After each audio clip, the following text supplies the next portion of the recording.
안녕하세요. 요셉이 두 관원장의 꿈을 해석합니다. 오늘 본문은 창세기 40장 9절에서 23절입니다. 9절, 술 맡은 관원장이 요셉에게 자기가 꾼 꿈 이야기를 했습니다.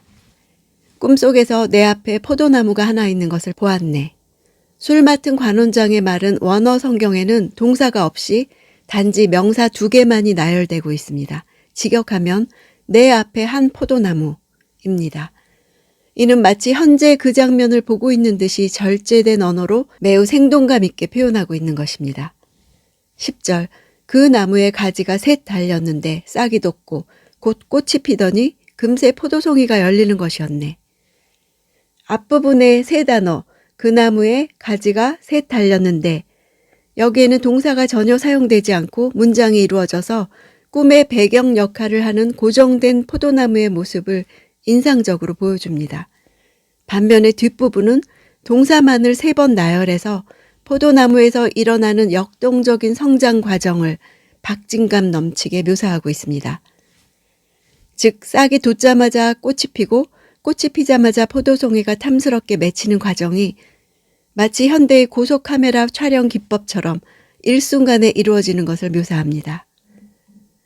11절, 내 손에 바로의 잔이 들려있기에 내가 포도를 따서 바로의 잔에 짜 넣었네.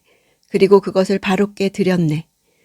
내 손에 바로의 잔도 동사가 없이 아무것도 없던 손에 갑자기 바로의 잔이 나타나는 환상적인 장면을 생생하게 묘사합니다.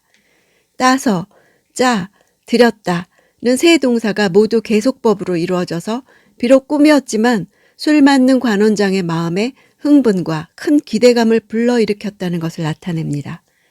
바로께 드렸다 할 때 바로의 손바닥에 드렸다 하고 손바닥이라는 단어가 나옵니다. 손이 아닌 손바닥이란 단어를 쓴 것은 바로가 손을 펴서 술 맡은 관원장에게서 잔을 받는 모습을 그림 그리듯 묘사하는 것입니다. 12절, 요셉이 말했습니다. 이 꿈은 이런 뜻입니다. 가지셋은 3일입니다. 요셉의 말 또한 망설임이나 흔들림 없이 단도직입적으로 해석한 것을 나타내듯이 동사가 생략된 구문으로 이것이 그것의 해석이라고 표현했습니다. 관원장은 요셉의 이러한 즉각적이고도 자신감 넘치는 표현 때문에 그의 말을 더욱 신뢰할 수 있었을 것입니다. 13절, 3일 안에 바로께서 관원장님을 풀어주시고 관원장님의 지위를 회복시켜 주실 것입니다. 관원장님이 전에 바로의 술 맡은 관원장이셨을 때 하던 대로 바로의 손에 잔을 올려드리게 될 것입니다. 포도를 따서, 짜, 드렸다는 세 동사가 모두 계속법으로 이루어진 꿈의 내용과 같이 그의 복직 과정도 풀어주시고 회복시켜 주실 것이고 올려드리게 될 것이다로 술 맡은 관원장의 복직도 연속적으로 묘사함으로써 경쾌한 리듬감을 갖게 합니다. 만일 요셉이 자의적으로 꿈을 해석하는 것이었다면 일반적인 해몽가들이 취하는 것 같이 여러 가지로 해석될 가능성을 남김으로써 그 꿈 해석이 맞지 않을 때 변명할 여지를 남겨두려 했을 것입니다. 그런데 요셉은 너무도 명확하게 그 꿈이 이루어질 시기까지 제시하고 있습니다. 이는 그의 해석이 하나님으로부터 온 것임을 보여줍니다. 15절, 저는 히브리 땅에서 끌려왔는데 여기에서 감옥에 갇힐 만한 일은 결코 하지 않았습니다. 요셉이 사용한 감옥이라는 단어는 둥근 집이란 뜻이 있는 일반적인 단어가 아니라 구덩이를 가리키는 단어입니다. 물이 귀한 중근동 지방에서 겨울 비를 모아두기 위해 몇 미터의 깊이로 판 인위적인 구덩이를 가리킵니다. 이것은 곡식 창고나 감옥으로 사용되기도 했습니다. 이 구덩이는 사면이 가파르고 미끄러웠기 때문에 감옥으로 사용되기에 적합했습니다. 당시 요셉이 실제 구덩이에 갇힌 것이 아닌데 이 단어를 사용한 것은 자신의 가련한 처지를 잘 보여줄 수 있는 적합한 단어였기 때문입니다. 17절, 맨 위에 있는 바구니에 바로께 드릴 온갖 구운 빵들이 있었는데 새들이 내 머리 위에 있는 그 바구니의 빵을 먹어버렸네. 고대 이집트의 상형 문자가 쓰여진 어떤 그림에는 57가지의 다양한 빵과 38가지의 다른 종류의 케이크들이 그려져 있습니다. 이로 보건대 이집트의 귀족들은 매우 다양한 음식을 즐겼던 것을 알 수 있습니다. 술 맡은 관원장의 꿈은 꿈 자체에 삶으로 이루어진 운율미가 있어서 경쾌한 느낌이었습니다. 그러나 떡 굽는 관원장의 꿈은 운율미도 없을 뿐 아니라 오히려 바로에게 드려야 할 떡을 먹는 새에 대한 어떤 대책도 없이 종결됨으로써 듣는 이로 하여금 답답함과 불길한 느낌을 갖게 합니다. 18절 요셉이 말했습니다. 그 꿈은 이런 뜻입니다. 새 바구니는 3일입니다. 요셉은 술 맡은 관원장에게 꿈을 해석해 줄 때와 동일한 말로 해몽을 시작합니다. 해석 내용이 비참함에도 불구하고 요셉의 대답은 거침이 없었습니다. 요셉의 정직성과 담대함을 엿볼 수 있습니다.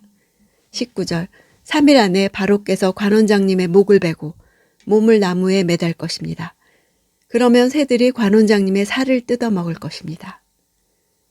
한글로는 술 맡은 관원장을 풀어주다, 떡 맡은 관원장을 목을 베다 라고 다르게 번역했지만 원어로는 둘 다 머리를 들다 라는 단어를 썼습니다. 복직하며 머리를 들 것이다. 처형으로 머리가 내게서 들려질 것이다 라고 언어 유희를 한 것입니다. 요셉은 똑같은 단어를 모음 하나 바꾸지 않고 반복한 것입니다. 20절 그 3일째 되는 날은 바로의 생일이었습니다. 바로는 모든 신하들을 불러 잔치를 베풀었습니다. 바로는 그의 신하들 앞에서 술 맡은 관원장과 빵 굽는 관원장을 불러들였습니다. 불러들였다는 단어가 바로 머리를 들다라는 단어입니다. 요셉이 두 관원장들의 꿈을 해석하면서 말한 것과 똑같은 문구입니다. 이는 요셉의 해석이 너무나 정확하게 성취되었음을 보여줍니다. 21절 바로는 술 맡은 관원장을 원래의 직위로 복귀시켜 그가 바로에게 잔을 바치게 했습니다. 원래의 직위로 복귀시켰다는 단어는 직역하면 그를 술 따르는 자의 위치에 앉혔다입니다. 바로에게 잔을 바치게도 바로의 손바닥에라고 해서 요셉의 해석 그대로 성취된 것을 보여줍니다.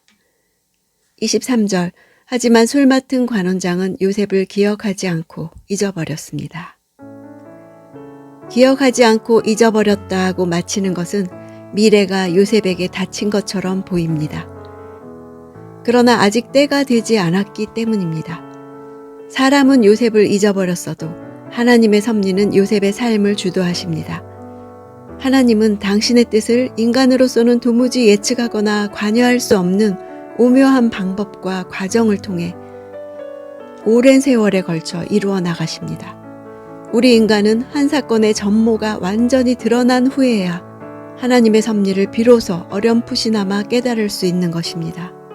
겉으로 드러난 그 어떤 현상에도 불구하고 하나님을 전적으로 신뢰할 때 내 생각을 뛰어넘으시는 하나님 섭리의 오묘함을 보게 될 것입니다. 풀리지 않는 실타래와 같고 한 줄기 빛도 보이지 않는 터널 같은 요셉의 인생에 주도권을 가지신 하나님이 동일한 나의 하나님이십니다. 하나님 안에서 함께 고난받으며 함께 참으며 또 함께 투쟁하며 함께 승리하는 사람이 진정 성도인 것입니다.